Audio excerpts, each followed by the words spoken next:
Have you ever trusted someone so much that you'd hand them your future on a silver platter, only to watch them spit on it, grind it under their boot, and then ask you to polish the sole? Alexa Reed is my name. I was 24 years old when I first walked onto a peak build site. Ponytail under a hard hat, steel-toe boots 2 sizes too big, carrying a clipboard and a dream bigger than the skyline we were about to raise. The foreman laughed. Princess wants to play in the dirt? Smiling sweet as iced tea, I'd redlined his poor schedule so tight by lunch that the concrete truck driver tipped his hat on the way out. 6 years later, the same foreman calls me boss lady and texts at midnight when rebar counts don't match. I answer. I always answer. Because that's who I am. The fixer. The closer. That person who can turn Harlan Graves's half-baked ideas into steel and glass that stand up to hurricanes. Harlan. Let me paint him for you. 6'2", silver temples, tan that cost more per hour than my first paycheck. He wears Italian. Loafers on muddy sites and calls it branding. He quotes Sun Tzu and safety, meetings, and then signs off on shortcuts that would make the ancient general choke on his rice. He told me once, over 20-year scotch in his corner office, Alexa, loyalty is currency. Spend it wisely. I thought he referred to his loyalty. Turns out he meant mine. The currency crashed last month. I'm sitting at my kitchen island. 11:47 p.m., scrolling through vendor invoices, when the email pings. Subject line in bold. Compensation adjustment. Effective immediately. Attachment. 1 PDF. 1 page, 0 explanation. I open it. My new salary stares back. 22%. Gone. Not a typo, not a draft. Effective yesterday. 22% is the exact amount. I budgeted for the down payment on the ring I've been eyeing for Jamal, my boyfriend of 4 years. The quiet architect who sketches our future house on napkins at 2 a.m. It was a 22% cushion that allowed me to sleep without having nightmares of student loans. 22% is the difference between we're building a life and we're just surviving. I dial Harlan straight to voicemail, his smug baritone. You've reached the captain of industry. I text, we need to talk. Now. Blue ticks. Read at 11:52 p.m. No dots. No reply. I sat there until the screen went dim, until the numbers seared holes into my retinas. Then I do something I've never done in 6 years. I close the laptop, pour a glass of wine. I let the anger settle like sediment. The next morning, I'm in his office before the Keurig finishes. Gurgling. He's on a call, feet on the desk, laughing about a yacht broker in Miami. I wait. He hangs up, swivels, finally notices me. Alexa. The early bird catches the worm, huh? I slide the printed email across his mahogany. Explain. He looks, shrugs. Market's tight. Investors want lean. Everyone's taking a haircut. I brought in $4 million in change order profits last quarter. Alone. He sips his espresso, pinky out. Then bring in 5. Doors behind you, sweetheart. The sweetheart lands like a slap. I feel every eye in the open plan office pretend not to watch. I lean in, voice low. You promised me partner track, he smiles. Shark in a suit. Promises are like rebar. Alexa. Bendable.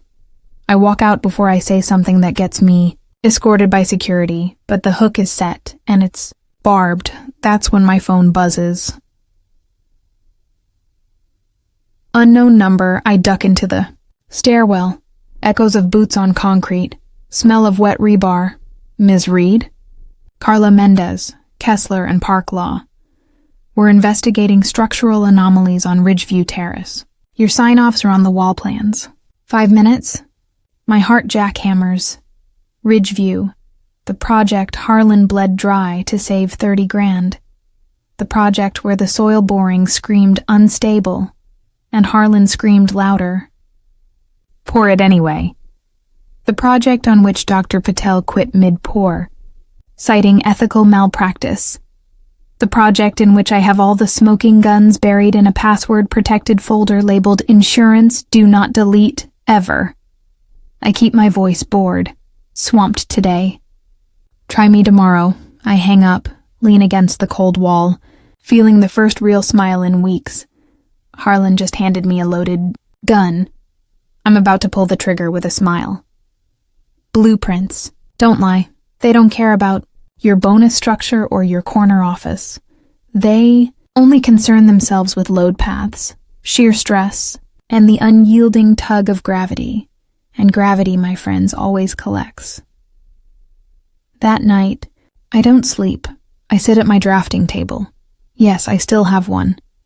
A relic from college, under a single swing-arm lamp. The folder opens like a confession booth. 4 geotechnical reports, each stamped fail in red. 6 revision sets, each more desperate than the last, pleading for deeper footings. 1 email chain, Dr. Patel to Harlan, seed to me. Proceeding without toe keys violates ASCII 716. I cannot sign. Harlan's response, 2:14 a.m. Find a way, Doc, or find a new client. Dr. Patel's final email. Withdrawing services. Good luck. I print it all. It sounds like machine gun fire in the quiet apartment. Jamal stirs in the bedroom, murmuring, You okay, Lex? I whisper, nightmare fuel. Go back to sleep. He does. I don't. Each page is a brick in the wall I'm about to build around Harlan. I remember the day we poured. August. 98 degrees, air thick as syrup. The driver of the concrete truck pleaded for mercy. Pour or I'll find someone who will, Harlan screamed, standing in the trench, sweat stinging my eyes. I watched as gray sludge filled in a hole that was 2 feet too shallow. Harlan slapped my back. That's 30 grand in my pocket. Alexa, you're learning. I smiled then. I smiled because I needed the job. Tonight, I smile because I don't. I draft the letter on untraceable paper, bought at a 24-hour Walmart, paid cash, no receipt. Plain font. 12-point Arial, the typography of anonymity. To whom it may concern, the retaining walls of Ridgeview. Terrace had been constructed in direct violation of stamped engineering. Plans he put profits ahead of public safety. Attached. Court-proof evidence act before the next storm. Lives depend on it. I read it. Aloud, my voice is steel. I sound like the woman who once negotiated a crane operator down from a strike with nothing but coffee and logic. I make 4 copies, 4 envelopes, 4 destinations. Kessler and Park Law, already circling. City of Ridgeview. Building department, sleepy but not stupid. Channel 7 News. On your side, investigative team, they live for this. Liberty. Mutual underwriting. The insurer who bonded the job and has no idea what's coming. I seal with tape, no DNA, no prints. I address them in block letters with a Bic pen bought in another county. I wear gloves. I pay for stamps with crumpled singles. I drop them in a blue mailbox outside of a shuttered Blockbuster at 3:17 a.m. The clang echoes like a starting pistol. I drive home with the windows down, allowing the night air to scrub the adrenaline from my skin. On the way, I pass the Ridgeview site. The walls gleam under streetlights smooth. Proud, lying, I whisper to them, Hold tight, babies. Your reckoning's in the mail. Revenge isn't a scream. It's the slow drip of water on stone. You don't hear it. You don't see it. Until the foundation cracks and the whole damn house slides into the sea. 2 weeks crawl by, I play the perfect employee. I smile at the company picnic, where Harlan brags about trimming fat and hands out cheap hot dogs like they're caviar. I flip burgers. I nod when he says, "Teamwork makes the dream work." Inside, I count heartbeats until detonation. Then the first bomb drops. Carla Mendez calls at 7:03 a.m. I'm brushing my teeth. Foam at the corners. "Ms. Reed, we received an anonymous package. The documents are explosive. We need you downtown. Today."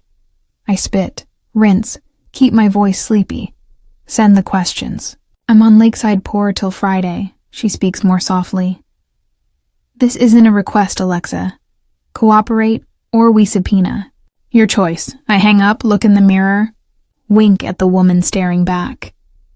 Game on. That afternoon, the city inspector rolls up in a white pickup with magnetic signs. Official business.